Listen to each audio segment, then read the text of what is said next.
So this is the third method that we can use to factor polynomials. So let us recall. The first one is by greatest common factor and the common monomial factor.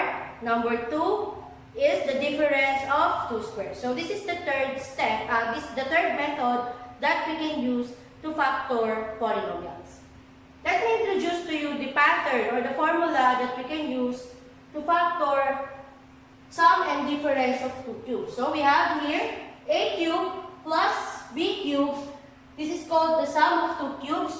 We can factor this one by a plus b, a squared minus ab plus b squared. Then we have a cube minus b cube.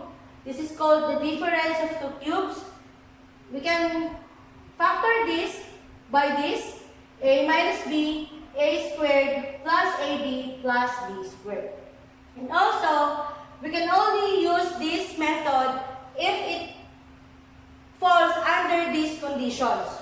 So for step 1, the given terms has two terms. So the given must only have two terms. Then step 2, the first and the second term are perfect cube. So both first and second term must be into perfect cube, or if it is written into an exponential form powered by 3. Then for step 3, the operation as is addition or subtraction. Okay, so I have this here an example, x cubed minus 8, then 8x cubed minus 27, and y cubed plus 64. But before I'll show you the process on how to solve this one, let us recall our cube numbers. So the cube numbers are already listed. For example, we have 1 is equals to 1 times 1 times 1 is equals to 1 cube. For 2 is equals to 2 times 2 times 2 is equals to 2 cube. So what is the importance of recalling the cube numbers? Because these numbers or this given can guide us, or we can use it as reference so that we can make the given equation into a perfect cube. Okay, so let us answer now number 1. So for number 1, we have x cubed minus 8. So let us see if it falls under the conditions that we can solve it using the sum and difference of two cubes. Okay, for step 1, it has two terms. Yes, it has two terms. For step 2, the first and the second term are perfect cube. So, is x cubed minus 8 a perfect cube? Yes, it is. Why? Because we can rewrite this equation into x cubed minus, for 8, we have 2 times 2 times 2, which is equivalent to 8. So we have here 2 cubed. So if we are going to multiply 2 by itself 3 times, the answer is 8. So they are same. Now, we can use the pattern by the difference of two cubes since the operation as is subtraction. So let us write here a minus b, a squared plus ab plus b squared. Now, from this pattern, we can easily find the factors of the given equation by just following a minus b, a squared plus ab plus b squared. So let us write here as our x cubed is a and our 8 is b. Now, let me show you first the factor of x cubed and 2 cubed. So we have here x cubed. This would be equivalent to x times x.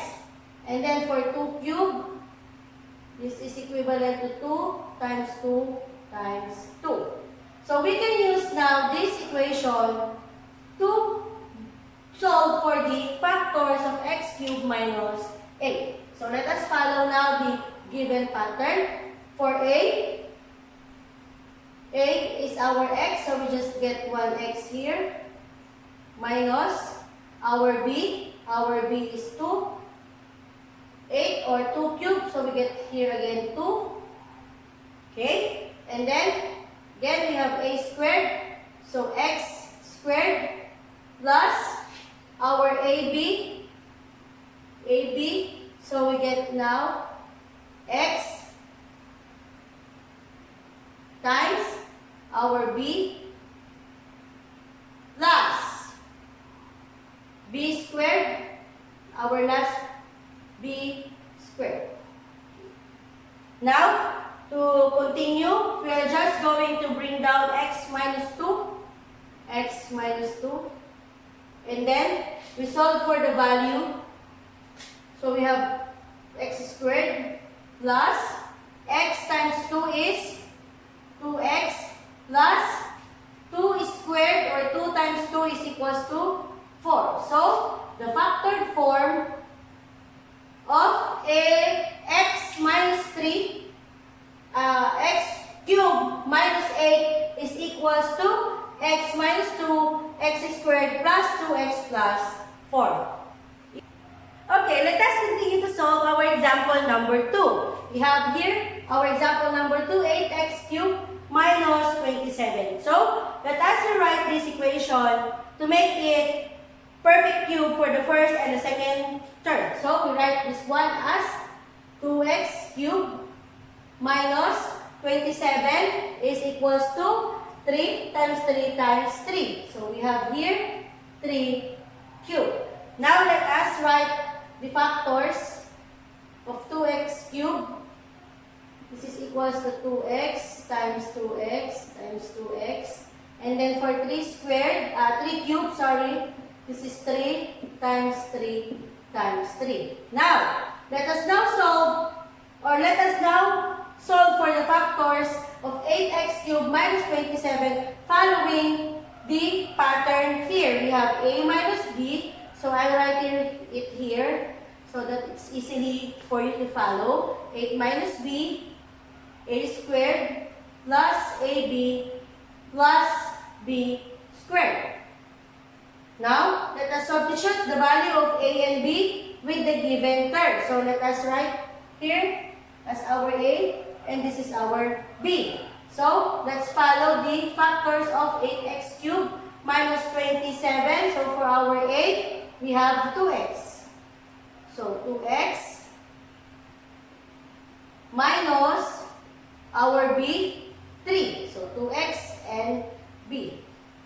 Next, a squared. So, we are just going to get again 1a there. So, we have here 2x. Then the squared from the pattern plus our a again. So, we just get a, 2x. Then, we multiply it by b. So, get 1b. We have here 3. Then, plus b squared. So, 1b. We have 3 squared. Now, let us now solve this equation to be able for us to get the final answer. So, let us just bring down 2x minus 3. 2x minus 3. Then, 2x squared. So, we are just going to solve for 2x squared. We have here 2x squared is equals to 2x times 2x. So, 2 times 2 is 4. X times x is x squared. So, we can write here now 4x squared plus 2x times 3. So, 3 times 2 is 6. Then we just write here 6. Plus 3 squared, or 3 times 3 is equals to 9. So, 3 squared is 9. So, the factors of 8x cubed minus 27 is equals to 2x minus 3 times 4x squared plus 6x plus 9. Easy? Yes, very easy. Now, let us try to solve now our example number 3. We have y cubed plus 64. So, the equation here or the operation is addition. So we now use the pattern for the sum of two cubes, which this would be A plus B. We have here A plus B, A plus B, and then A squared minus AB plus B squared.